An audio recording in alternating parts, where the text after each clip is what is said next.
मोरी नैया लगाई दियो पार, हे पापों को हरने वाले, पापों को हरने वाले, हे दुख दर्द को हरने वाले।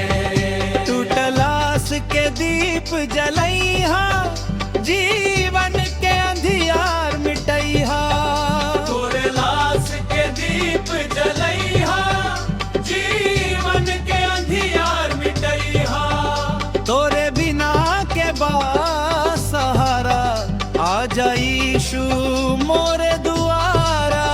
तोरे बिना के सहारा, आ जा यीशु मोरे दुआरा।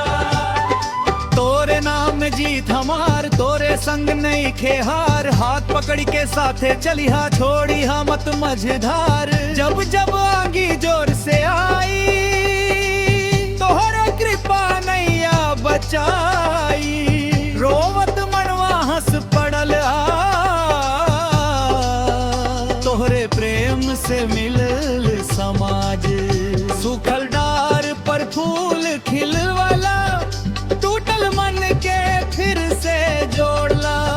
निर्बल के बल दीनन के मान, तोहरे हाथ में सबके प्राण। निर्बल के बल दीनन के मान, तोहरे हाथ में सबके प्राण। दुनिया छोड़ी जाए तो छोड़ा, दुनिया छोड़ी जाए तो छोड़ा, यीशु साथ कभी ना छोड़ा। यीशु साथ कभी ना छोड़ा। तोहरे चरण में शांति मिले, तोहरे नाम से जीवन खिले, तोहरे नाम से जीवन खिले। तोहरे नाम से जीवन खिले। मोरी नैया लगाई दियो पार, हे पापों को हरने वाले, हे पापों को हरने वाले, हे दुख दर्द को हरने वाले।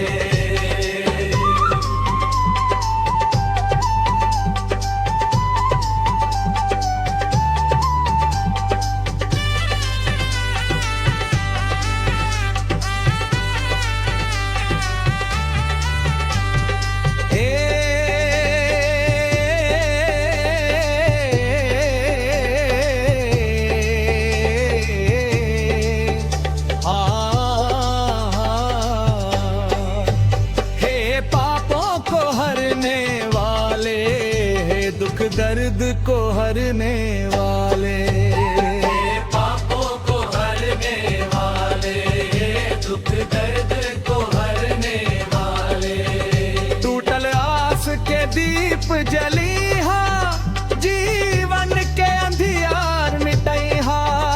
और मास के दीप जलीहा, जीवन के अंधियार मिटैहा।